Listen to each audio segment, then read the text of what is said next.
Bismillahirrahmanirrahim. Assalamualaikum warahmatullahi wabarakatuh. Perkenalkan, nama saya Tita Tasila dengan NIM 1240531, Prodi Komunikasi Penyiaran Islam kelas 1C dengan mata kuliah pengantar jurnalistik, dosen pengampu Ibu Pilgayong Sari, Magister Sosial. Nah, sebelum saya menjelaskan materi, jadi sebelumnya ada 10 pilihan materi, dan di sini saya memilih salah satunya, yaitu dengan judul produksi berita.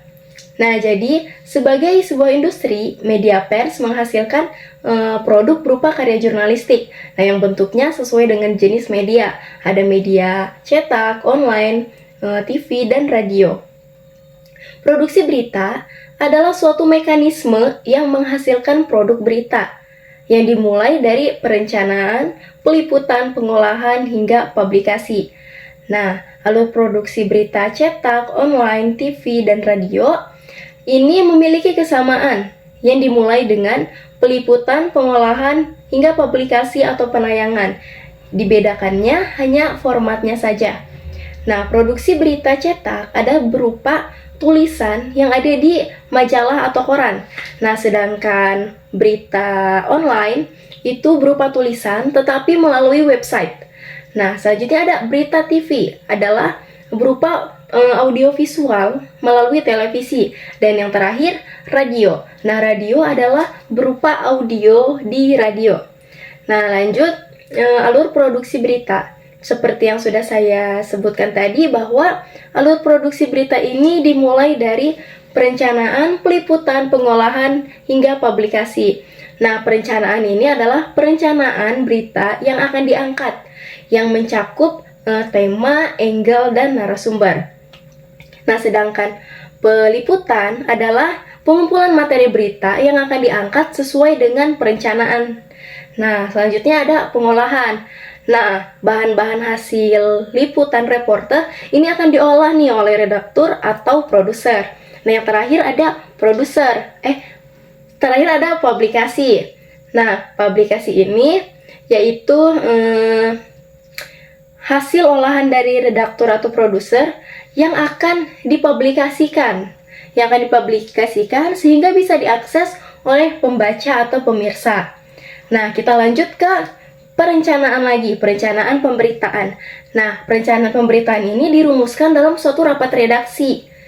Nah, yang dimana dihadiri oleh berbagai unsur struktur redaksi, seperti pemimpin redaksi, koordinator peliputan, produser untuk media TV dan radio.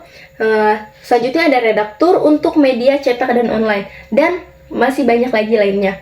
Nah, rapat redaksi ini merupakan forum tertinggi untuk menentukan kebijakan redaksi. Apa sih kebijakan redaksi? Jadi kebijakan redaksi adalah menurut Vos dan Risi 2009, yaitu kebijakan redaksi adalah suatu proses menyeleksi, menulis, menyunting, memosisikan, menjadwalkan, mengulang, dan mengolah informasi. Jadi, kebijakan redaksi itu prosesnya ada 7. Ada menyeleksi, menulis, menyunting, memosisikan, menjadwalkan, mengolah informasi, dan mengulang. Nah, dari produk berita untuk menjadi sebuah berita. Nah, selanjutnya dalam rapat redaksi ini disusun nih rencana yang akan diangkat, yang mencakup tema, angle, narasumber, dan bentuk pengemasannya. Nah, hasil dari rapat redaksi ini adalah merupakan acuan untuk produksi berita. Nah, lanjut, yang kedua adalah peliputan. Nah, peliputan adalah pengumpulan berita yang dilakukan oleh divisi peliputan suatu media berita. Nah, tim peliputan ini terdiri dari reporter di lapangan dan koordinator peliputan yang mengkoordinir para reporter. Nah, dalam menjalankan tugasnya di lapangan, reporter meliput nih suatu peristiwa untuk mewawancarai narasumber. Nah, sedangkan untuk media cetak atau online, reporter itu akan ditemani oleh fotografer. Sedangkan pada media TV, reporter akan didampingi oleh kameramen. Nah, selanjutnya itu adalah yang ketiga, pengolahan berita. Setelah melakukan peliputan, reporter menulis sebuah berita untuk reporter TV. Nah, selain itu, reporter memilih visual kameramen yang sesuai dengan naskah. Nah, sedangkan untuk media cetak atau online, redaktur akan memeriksa dan mengedit berita reporter yang sesuai dengan struktur penulisan, kesesuaian angle, dan tata bahasa. Nah, hingga naskah tersebut layak untuk dipublikasikan. Sedangkan pada media TV, naskah akan diperiksa oleh produser lalu memilih visual yang sesuai dengan naskah. Nah, lalu naskah tersebut akan didubbing. Nah, lalu editing visual akan mengedit gambar dipadukan dengan hasil dubbing tersebut. Editing visual itu di bawah supervisi produser, karena produser juga akan membuatkan caption. Lalu yang terakhir ada publikasi.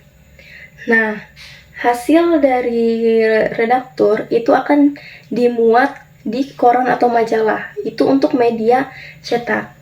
Nah, sedangkan media online akan dimuat di website. Nah, sedangkan hasil dari produser itu akan ditayangkan pada suatu program televisi. Apalagi di era kekinian yang sekarang ini, media cetak, online, TV, dan radio beradaptasi dengan platform digital sehingga mudah diakses secara online baik di YouTube, Facebook, Instagram, atau Twitter. Nah, lanjut, berita-berita yang diproduksi berita harus layak untuk dipublikasikan. Nah, parameter yang digunakan adalah nilai-nilai berita. Nah, yang pertama adalah pengaruh. Seberapa luas sih pengaruh peristiwa bagi publik? Contohnya, kelangkaan minyak goreng. Yang kedua, kenaikan harga BBM. Nah, yang kedua, penting, menyangkut kepentingan orang banyak. Contohnya, pengendalian wabah penyakit atau kenaikan harga sembako. Yang ketiga, kebaruan atau berita yang terbaru. Contoh, peristiwa atau pernyataan penting pejabat yang baru saja berlangsung atau sedang dilangsungkan. Yang keempat, kedekatan. Bisa berupa kedekatan geografis. Contohnya, lokasi terjadinya bencana yang jaraknya dekat. Yang kelima adalah ketokohan. Nah, ketokohan atau ketenaran seseorang itu akan menjadi daya tarik seseorang dalam pemberitaan. Contohnya, menteri meninggal dunia atau artis menikah. Yang keenam adalah dampak. Seberapa besar dampak bagi masyarakat banyak. Contohnya, kekeringan kemarau panjang bagi para petani. Selanjutnya, yang ketujuh adalah konflik, yaitu perang, kericuan selalu menarik termasuk konflik. Contohnya, para artis atau politisi. Yang kedelapan adalah daya tarik kemanusiaan, yaitu peristiwa yang menyentuh perasaan kemanusiaan. Contohnya, ketika kita sedang menonton film, tayangan, siaran, atau apapun itu, yang sekiranya membuat kita akan terbawa suasana.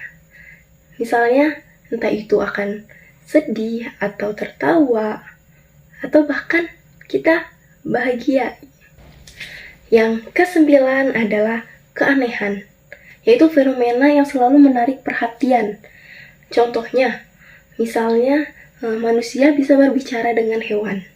Itu adalah suatu keanehan. Aneh dan sangat langka. Karena saya sendiri juga mempunyai hewan peliharaan, misalnya kucing. Tetapi ketika kucing itu berbicara kepada saya tidak mengerti apa yang kucing itu katakan.